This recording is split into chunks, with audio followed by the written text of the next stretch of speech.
Hello friends, welcome to my YouTube channel काजवाल defence academy. आज हम टॉप 100 क्वेश्चंस के 24 क्वेश्चन कर लिए थे, उससे आगे की बात करेंगे क्वेश्चन नंबर 25 से। क्वेश्चन नंबर 25 आपको दे रखा है, the fundamental frequency in an open organ pipe is equal to third harmonic of closed organ pipe.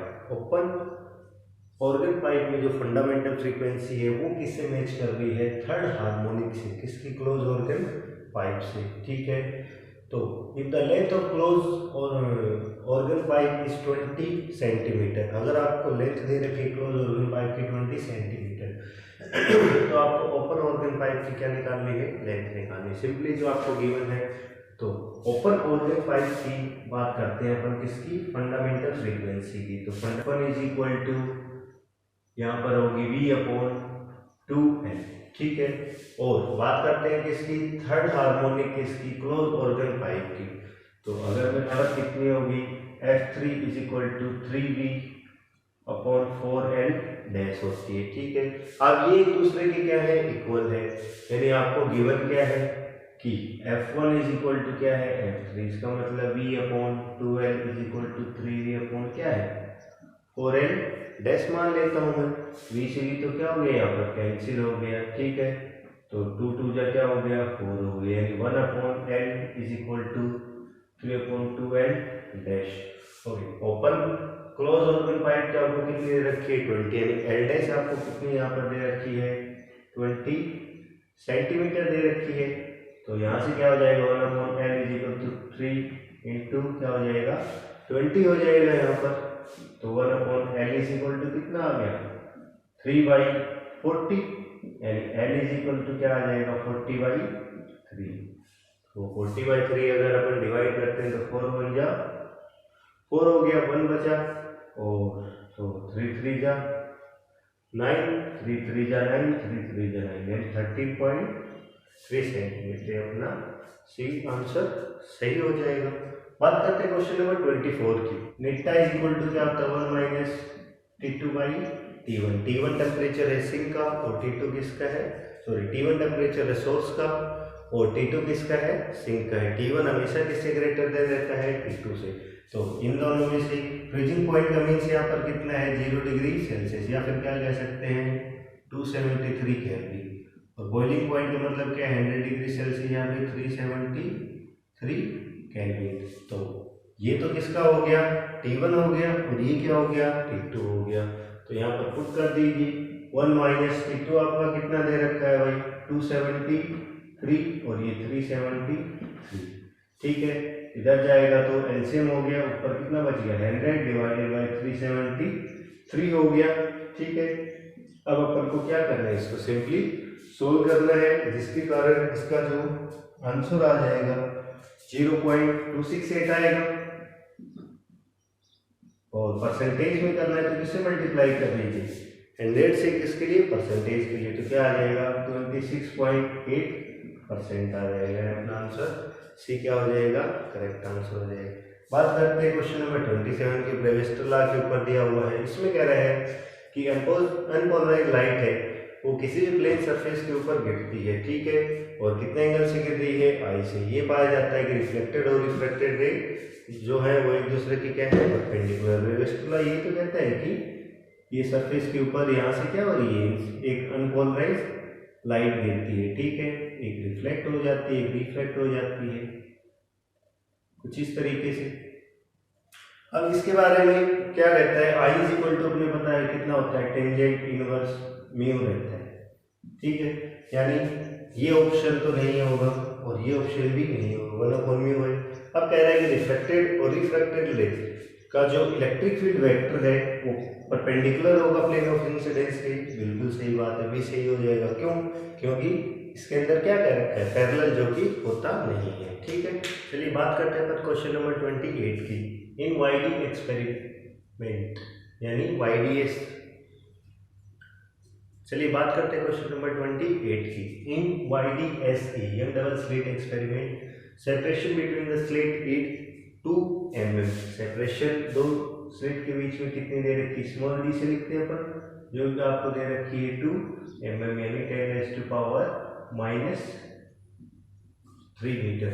The wavelength आपको कितनी दे रखी है यहाँ पर, lambda is equal to 5896 into 10⁻⁻10 angstrom का मतलब 10⁻⁻10 हो गया। And the distance between the slit and screen is, slit और स्क्रीन के बीच की जो डिस्टेंस है तो उसको अपन कैपिटल डी से रिप्रेजेंट करते हैं, जो कि आपको दे रखी है 100 centimetre. Capital D is equal to क्या दे रखी है, 100 सेंटीमीटर।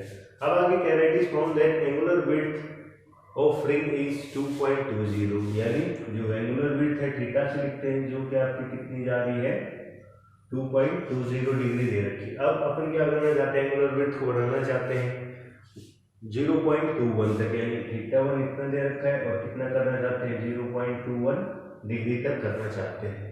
तो अगर ऐसा करते हैं तो जो स्लिट्स के बीच में सेपरेशन है वो कितनी होगी अपने से पूछे, यानी अगर इसको मैं d1 लेता हूँ तो आपसे क्या पूछा है, d2 की वैल्यू। अपने को पता है कि जो fringe width theta is equal to क्या, लैम्डा अपॉन डी।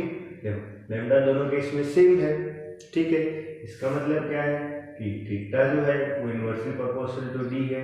इसका क्या है, θ1 by θ2 is equal to d2 by d1, ठीक है। दिस इम्प्लाई अपने को θ1 कितना दे रखा है 0.20 डिग्री और 0.21 डिग्री, ठीक है।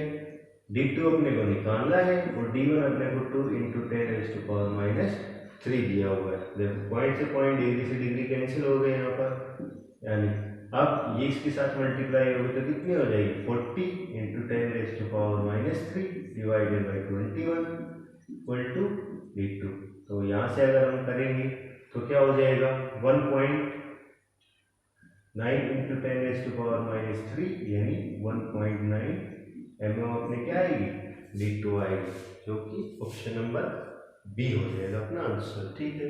क्वेश्चन नंबर 29 में देखिए रेशियो पूछा आपसे किसका, काइनेटिक एनर्जी और टोटल एनर्जी का। इलेक्ट्रॉन जब बोर एटम के बारे में पूछ रहा है, ठीक है। तो अपने को पता है कि जो काइनेटिक एनर्जी रहती है वो क्या रहती है RH डिवाइडेड बाई n², और टोटल एनर्जी जो रहती है वो क्या रहती है -RH बाई n²। जब अपन काइनेटिक एनर्जी का और टोटल एनर्जी का रेशियो करेंगे तो क्या होगा RH by n² into -n² divided by RH। सब कुछ कैंसिल हो जाएगा तो क्या बचेगा, यहाँ पर 1 बचेगा और यहाँ पर -1 बचेगा, यहाँ पर आंसर क्या हो जाएगा बी हो जाएगा सिंपली। क्वेश्चन नंबर 30 देखिए, for a radioactive material half life दे रखी है आपको रेडियोएक्टिव मटेरियल की, and capital T is equal to 10 minute दे रखा आपको, ठीक है भाई।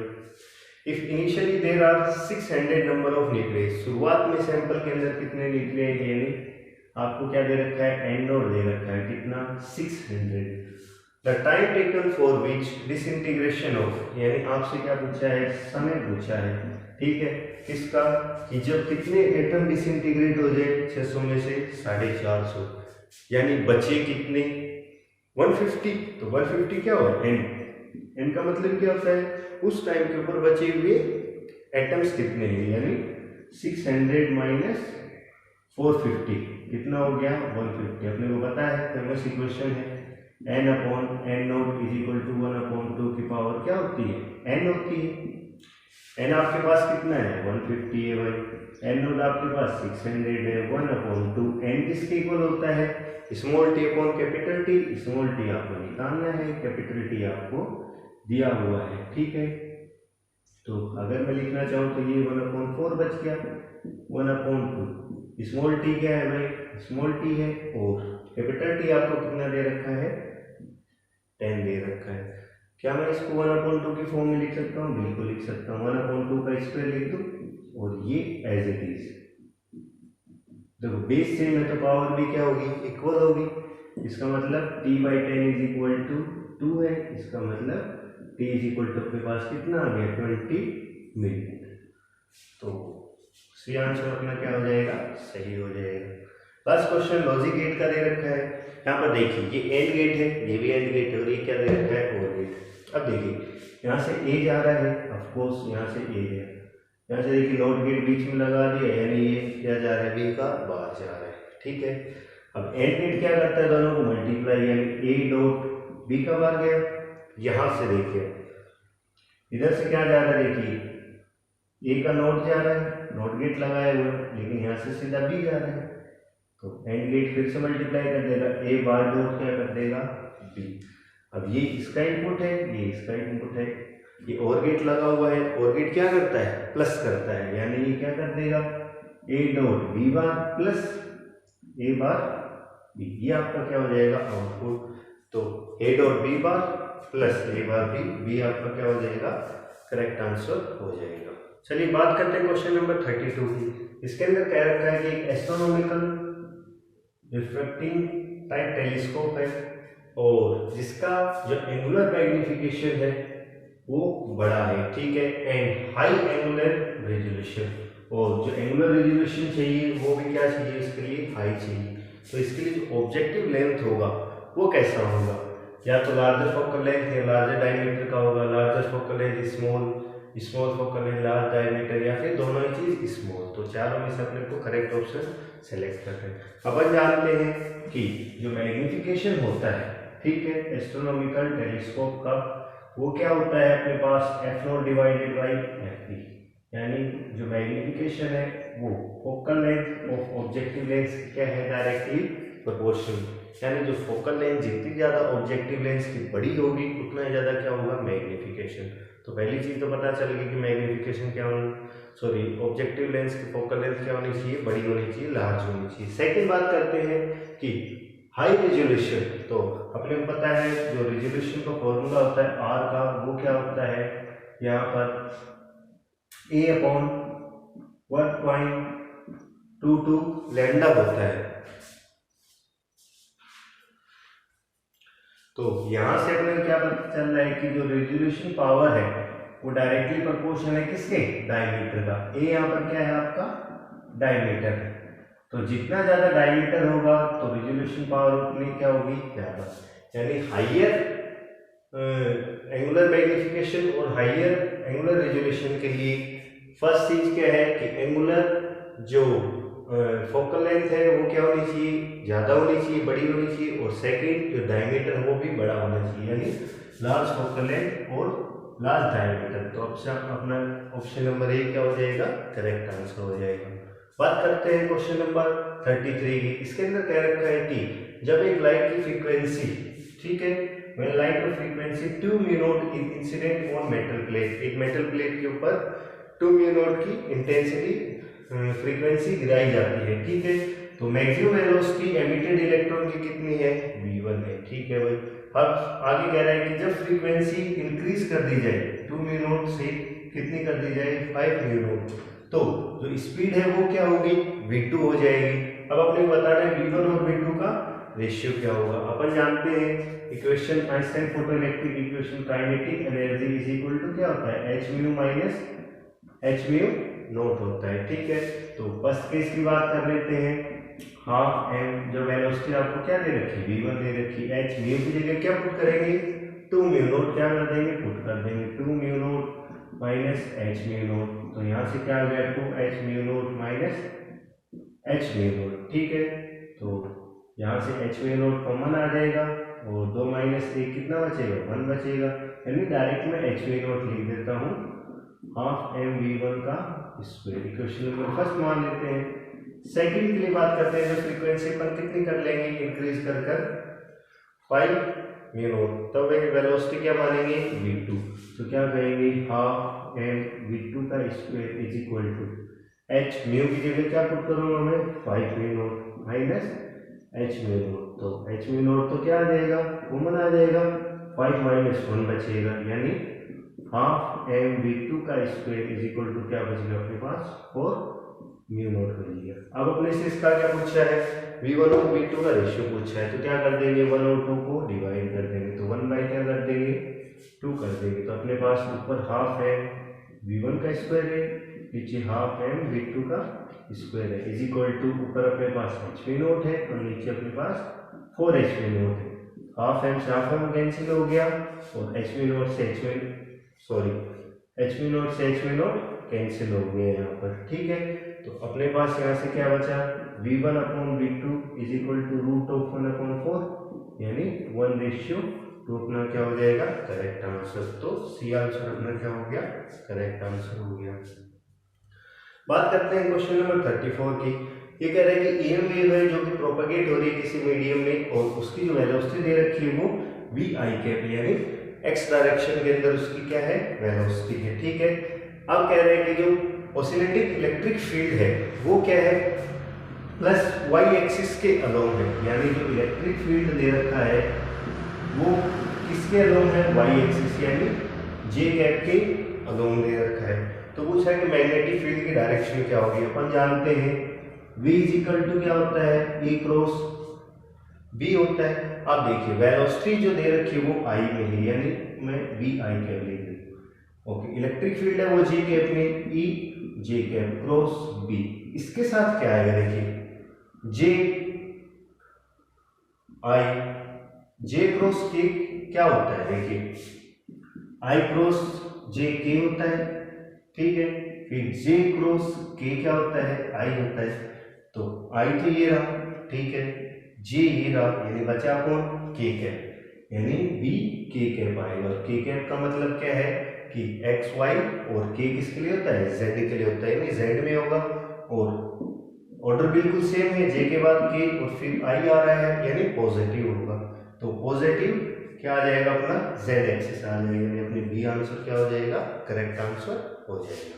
चलिए बात करते हैं क्वेश्चन नंबर 35 की। इसके अंदर क्या दिया हुआ है कि मैग्नेटिक पोटेंशियल एनर्जी आपको दे रखी है इंडक्टर के अंदर स्टोर कितनी है 25 मिलीजूल। ठीक है, तो energy U is equal to 25 millijoule यानी 25 × 10⁻³ जूल आपको दी। इंडक्टर के अंदर जो करंट है वो आपको दिया हुआ है 60 milliampere. I is equal to कितना दिया हुआ है 60 मिली एम्पियर। इसका मतलब 60 मिली का मतलब 10⁻³ ठीक है एम्पियर हो गया। तो आपसे इंडक्टेंस पूछा है कि इसका इंडक्टेंस यानी L कितना होगा। आपको सिंपली क्या आना चाहिए जो एनर्जी का फॉर्मूला है वो आना चाहिए। तो एनर्जी स्टोर का जो फॉर्मूला इंडक्टर के केस में वो क्या होता है हाफ LI स्क्वायर। L आपको निकालना है तो 2U/I का क्या हो गया स्क्वायर। 2 × U की वैल्यू कितनी है 25 × 10⁻³ और I का स्क्वायर यानी 16 × 10⁻³ का स्क्वायर। ये कितना हो गया 50 हो गया 10⁻³ हो गया। ये कितना हो गया 3600 हो गया गुणा 10⁻6 हो गया। इसको क्या लिख सकते हैं 5 × 10⁻² लिख सकते हैं अपन। इसको क्या लिखेंगे देखो 2 पावर इसके अंदर चली जाएगी तो 36 × 10⁻⁴। ये जब ऊपर जाएगी तो पावर प्लस की 2 बचेगी और ये क्या है 36। इसका मतलब L इज इक्वल टू क्या आ गया 536 डिवाइड करेंगे तो कितना आ जाएगा 1 3 8 और 9 यानी अपना आंसर क्या हो जाएगा डी हो जाएगा। ठीक है, क्वेश्चन नंबर 36 की बात करते हैं। इसके अंदर क्या कह रहा है the electrostatic force between the metal plates of an isolated parallel plate capacitor C having a charge Q and area A। ये कह रहा है कि जो फोर्स है ठीक है और मेटल प्लेट की जो बीच की डिस्टेंस है एक प्लस और एक माइनस ठीक है उसके बीच की जो स्मॉल डिस्टेंस d होती है यानी ये वाली दूरी, ये प्लस चार्ज है और ये माइनस है ये वाली दूरी। तो ये फोर्स और ये दूरी में क्या संबंध होगा ये बताना आपको। ठीक है कि प्रोपोर्शनल स्क्वायर रूट के होगी या लीनियरली होगी या फिर डिपेंड ही नहीं करेगी या फिर इनवर्सली प्रोपोर्शनल होगी। ठीक है, तो अपन सब जानते हैं कि जो पोटेंशियल एनर्जी है वो क्या होती है हाफ CV² होती है। ठीक है, या फिर अपन दूसरा फॉर्मूला लगा लें यहाँ से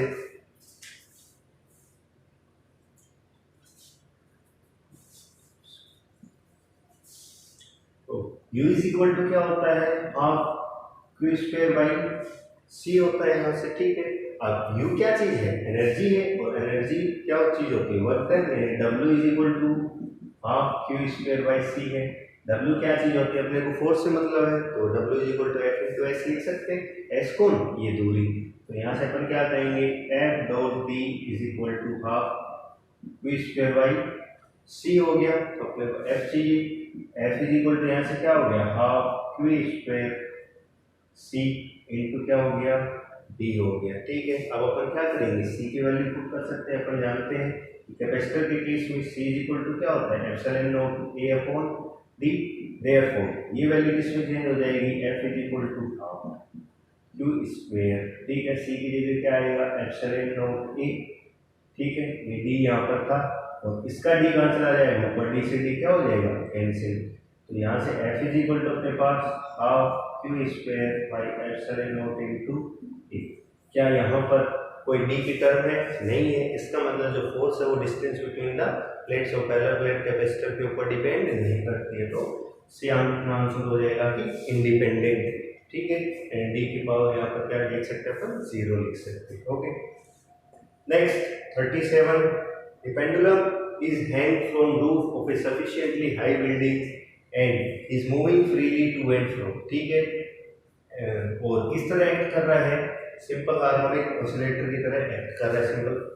ठीक है, अब कह रहा है कि acceleration of the pendulum is equal to 20 metre पर सेकेंड स्क्वायर, यानी जो आपको एक्सेलरेशन दे रखा है वो दे रखा है 20 मीटर पर सेकेंड स्क्वायर दे रखा है। ठीक है, at a distance of 5 metre from the mean position. Mean position से जो दूरी दे रखी है x इज इक्वल टू, वो आपको कितनी दे रखी है, यहाँ पर 5 मीटर दे रखी है। तो टाइम पीरियड पूछा आपसे, t इज इक्वल टू अपन जानते हैं 2 पाई अपॉन क्या होता है, तो ओमेगा इज इक्वल टू क्या होता है, 2 पाई अपॉन t रहता है। ठीक है, तो t इज इक्वल टू क्या हो गया, 2 pi upon omega. Equation number 1 मान लो अपन ओमेगा की अगर वैल्यू निकाले तो टाइम पीरियड आ जाएगा। अपने को बताया है कि इसके केस में एक्सेलरेशन जो होता है, सिंपल हार्मोनिक मोशन के केस में एक्सेलरेशन जो होता है माइनस ओमेगा स्क्वायर एक्स रहता है। अगर मैं सिर्फ मैग्नीट्यूड की बात करूँ तो प्लस कर देते हैं इसको। तो अपने को क्या चाहिए, ओमेगा चाहिए, तो omega square is equal to a upon क्या हो गया एक्स। ए अपने को कितना दिया, 20, एक्स अपने पास 5 है, तो कितना आ गया, 4 आ गया। तो ओमेगा कितना, ओमेगा स्क्वायर की वैल्यू है, तो ओमेगा इज इक्वल टू कितना आ जाएगा, 2 आ जाएगा। तो यहाँ से अब 1 में पुट कर दीजिए, 2 pi upon 2 is equal to क्या आ गया, पाई। तो जो आंसर हो जाएगा वो क्या हो जाएगा, पाई सेकेंड। बाकी क्वेश्चंस अपन नेक्स्ट क्लास में करेंगे। और more video subscribe my channel Alwala defence academy. Thank you.